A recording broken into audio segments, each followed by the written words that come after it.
చాలా మంది పార్ట్నర్ని వాళ్ళతోనూ వీళ్ళతోనూ కంపేర్ చేస్తూ ఉంటారు. వాళ్ళు అలా ఉన్నారు, వాళ్ళు సిచ్యువేషన్స్ ఎలా హ్యాండిల్ చేస్తున్నారు, వాళ్ళు అసలు గొడవలు పడరు అని ఎప్పుడూ కూడా పార్ట్నర్ని తక్కువ చేసి మాట్లాడతారు. దీనివల్ల పార్ట్నర్కి కాన్ఫిడెన్స్ తగ్గిపోతుంది. అలాగే నేను అందరికంటే తక్కువేమో అన్న ఫీలింగ్ కూడా వస్తుంది. మీరు వాళ్ళని ఒక యాంగిల్లో చూస్తుంటారు, కానీ మీ పార్ట్నర్ని అన్ని యాంగిల్స్లోనూ చూడండి. వాళ్ళకి బలం, వాళ్ళ బలహీనత, వాళ్ళ ఫీలింగ్స్ అన్నీ కరెక్ట్గా అర్థం చేసుకుంటే కొన్ని పాయింట్స్లో కూడా వాళ్ళు మీకు బాగా కనెక్ట్ అవుతారు. ఏదో 1-2 పాయింట్లో కనెక్ట్ అవునంత మాత్రాన వాళ్ళు వీక్గా ఉన్నట్టు కాదు. పోల్చుకుంటే అది పోటీ అవుతుంది. అదే వాళ్ళని అర్థం చేసుకుంటే లైఫ్ అంతా హ్యాపీగా మారుతుంది. మీరు మీ రిలేషన్షిప్లో ఎలా ఉన్నారో కింద కామెంట్ చేయండి.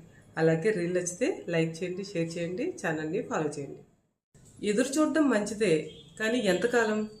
లైఫ్ లాంగ్ అయితే కాదు కదా. చాలామంది చేసే పొరపాటు ఇది. పార్ట్నర్ మారుతారని ఎదురు చూస్తూ ఉంటారు, పార్ట్నర్ అర్థం చేసుకుంటారని ఎదురు చూస్తూ ఉంటారు, రిలేషన్షిప్ స్ట్రాంగ్ అవుతుందని ఎదురు చూస్తూనే ఉంటారు. కానీ దీనికంటూ ఒక లిమిట్ ఉండాలి కదా.